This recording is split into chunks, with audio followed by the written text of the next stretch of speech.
Good morning, everybody. It is 11:25 a.m. on May 12th. If you watched my previous vlog where I read Red, White, and Royal Blue, this is the continuation of that. This vlog is, if you couldn't already tell, is all about me reading Stargirl by Jerry Spinelli. I don't know a whole lot about this book. I just know that it's about this kid who's in middle school. He meets this girl named Stargirl, and she's like this quirky girl who just kind of stands out among the rest of his middle school peers. And I think there's a little bit of like magic realism in it, but I'm not sure on that. I've seen the trailer for the film before, but I really wanted to read the book before I saw the movie. So I'm really hoping that I finish this book by the end of this week. This book like isn't even 200 pages. Like, hold up. Yeah, it's like 186 pages, so it's not even 200 pages. So I think it's totally doable that by today, Tuesday, I can finish this by like Saturday or Sunday. I do have some studying to do because I do have exams this week and next week for some of my classes because we're still doing exams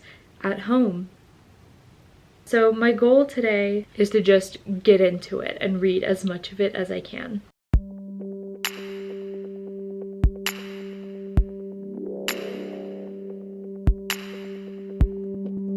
Okay, so I'm literally only on page 3. They're in high school. I thought this was a middle grade novel, but they're in high school. They're in 11th grade. Like they're upperclassmen in high school.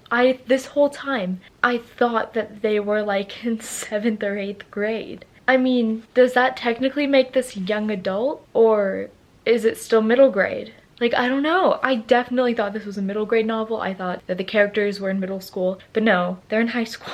So yeah, page 3, plot twist, the characters are in high school.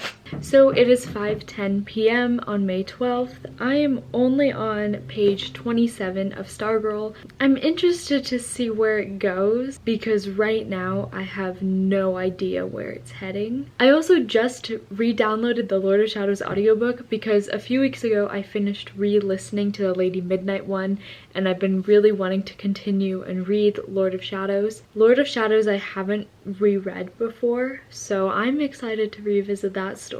I plan on reading more of Stargirl tonight just to get more into it, see what's going on. The chapters are really short, which makes for a more addicting story because the book is short, the chapters are short, it's gonna want to keep me reading. I'm hoping to get to maybe around page 60 today. I think that's totally doable. I just uploaded my Red, White, and Royal Blue reading vlog, so whichever side the card is on, I don't know which side. After all these years, I still don't. So wherever it is, the card will appear. You can click on it, watch it, if you haven't already. I'm on page 48 of Stargirl. It's quirky. Like, that's the only word I can use to describe it. I did some research into some of the more popular booktubers' book reviews of this book, and it sounds like this book was required reading, like when they were in elementary school or in middle school. From what I can understand from it, when I was in elementary school, my required reading was like Roald Dahl books and The Giver. Like, that was it. This was like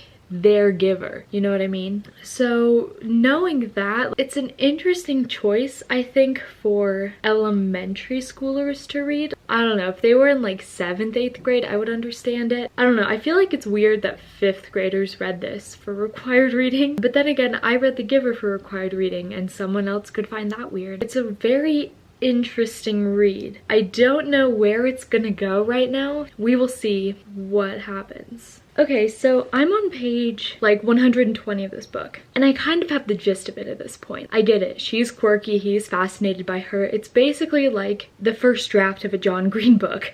There hasn't really been any plot. There really is no reason for me to be attached to this story. I don't know what could happen in the last 60 pages, but right now it's like really insta-lovey. The thing that would make this story better is if I actually liked the characters, but in my opinion, these characters are pretty unlikable. I'm not that impressed by it. Despite the fact that it's considered a modern young adult classic, I'm not that impressed. I expected more from it. I am a little disappointed in it, not gonna lie, but it is what it is. Once I finish this, which will hopefully will be between today and tomorrow, I'm going to pick up, I think, Broken Hearts, Fences, and Other Things to Mend, because in my opinion, you can never go wrong with a Morgan Matson book. Sometime this week, I'm going to film the makeup book tag, so that way that will go up. Hopefully that will be up before you see this video, so whichever side it's on, click the card, boom, you got it, you know what I mean? So go ahead and watch that if you haven't. I will do my best to finish this. Hopefully it will have a decent ending, otherwise, I don't know, I'm not gonna like it. I think this sentence here says it all. I had never realized how much I needed the attention of others to confirm my own presence. That sums up the whole book. I thought I would like this book more, and I'm disappointed. I really don't like the main characters. There is no plot, so I can't like the plot because there is none. Let me finish this, and then hopefully later this week I will watch the film, which will hopefully be a better adaptation than this book was. Maybe it'll translate better to screen.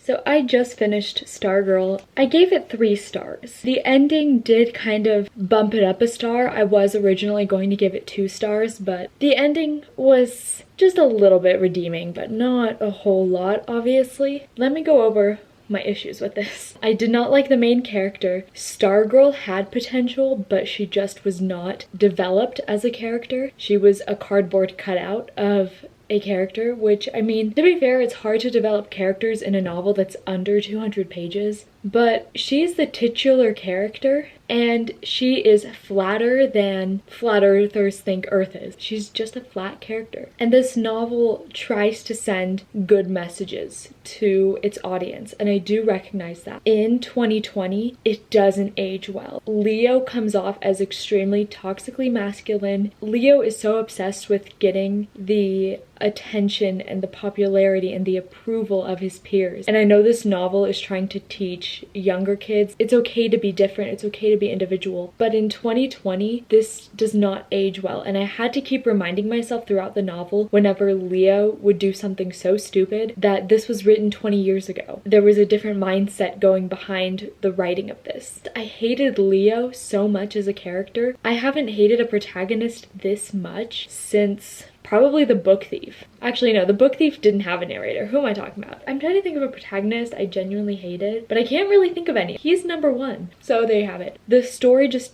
did not age well, and Leo as a character just aged horribly. And I'm interested to see how the film is going to adapt this in 2020, because this book definitely feels dated when you read it. Not in a cool way, like you watch Stranger Things and it makes you nostalgic. This feels like, oh my god, what am I reading? It's a story that's supposed to be about bullying and spreading kindness. It doesn't actively like make that argument believable. I think if I read this book when I was in elementary school, maybe even middle school, it would be one of my favorite books. I would be like, oh my god, Stargirl made me who I am.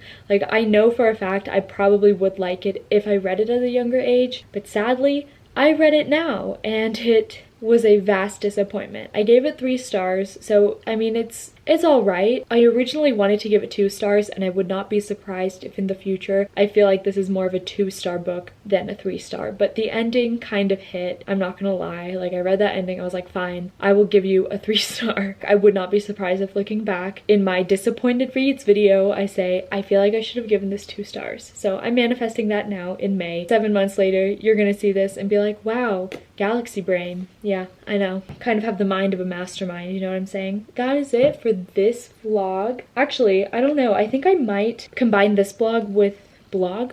Did I just say blog? Hello? See, the 2000s culture has gotten to me. I think next I'm going to read Broken Hearts, Fences, and Other Things to Mend. I did mention before that I'm holding off on reading the Christina Lauren book because I really want to read another one of their books that I ordered right, I think, when chicklitathon started, so I'm hoping that that comes in time. Broken Hearts, Fences, and Other Things to Mend I'm reading next, and then Starry Eyes, and then on Honeymooners / the other Christina Lauren book, unless it comes in before I finish Broken Hearts. I think I might combine this vlog with Broken Hearts and Fences, and yeah, we'll see what happens, but that is it for this portion of the vlog where I read Stargirl. Okay, I'm not even kidding. I literally opened up page 1 of this book. Page 1 of Broken Hearts Fences. It literally starts off with a quote from Karl Marx. Morgan Matson! I guess the revolution starting at her house, man. Who knew? Hopefully that this sounds better than the previous clips. So I am like on page 75 of Broken Hearts, Fences, and Other Things to Mend. It's so good. I really was hesitant to read this series. Let me make the lighting better. Hold up. Okay, I think that's better. Yeah, that's so much better. Okay. I was actually really hesitant to read this series. Like, I'm gonna be flat out honest. It's the reason why I have not picked it up in ages. It's been on my TBR since I think I started my channel, and you know, I'm finally picking it up now, and even putting it on my TBR, I was like, it's gonna be a 3-star read, whatever. It's so good. Like, it's genuinely good. Yeah, there are aspects of it that are kind of predictable. It doesn't take away from how good the story is. You know, like, I mean, there are certain tropes that you see in different contemporary novels. This book is mainly a mistaken identity trope. I don't know about the other 2 books, but this one is all about that. These people think that the main character is someone that she's not, and it's so good. I genuinely think this could be one of my favorite books of the year. I'm not even kidding. I think it could definitely make honorable mentions as long as it's going the route it's going, which I have a feeling it will. Morgan Matson books are always so good, and I always forget how good they are because she's one of my favorite contemporary authors, yet I haven't really talked about her on my channel in recent years because I haven't really read any of her books recently, and I haven't felt the need to talk about them. I still have to read Save the Date, so that's on my TBR. I'll probably read that this summer because this book is genuinely so good. Stuff could change. I'm literally only on like page 75, so I'm still fairly early on in the novel, but the way everything is set up is so good, and it's surprising me. This could be my favorite book of my chicklitathon stack. Speaking of, I don't know if you've seen my Red, White, and Royal Blue vlog. If not, you should go check it out. It's like up there somewhere. Click the card. You know what to do. But I mentioned that I was holding off on reading The Unhoneymooners, which I originally put on my chicklitathon TBR, because I was waiting for another Christina Lauren book to come in the mail, and it finally did after like 20 days or something. It took forever. Anyway, pandemic, you know, stuff is shipping slower. But anyway, it finally came in, and it's Sweet Filthy Boy by Christina Lauren. It's basically like a new adult version of The Hangover. It follows these 3 girls. They go to Vegas to celebrate their college graduation. They meet 3 guys there. They get wasted, and suddenly they wake up married to the 3 guys. Each girl is married to a guy. It's not like some Tiger King thing. I think this sounds adorable. I have not read any of Christina Lauren's like adult romances. The only book I've read is their YA book, which is autobiography, and I really enjoyed that. I think I gave it like 4 stars. So hopefully this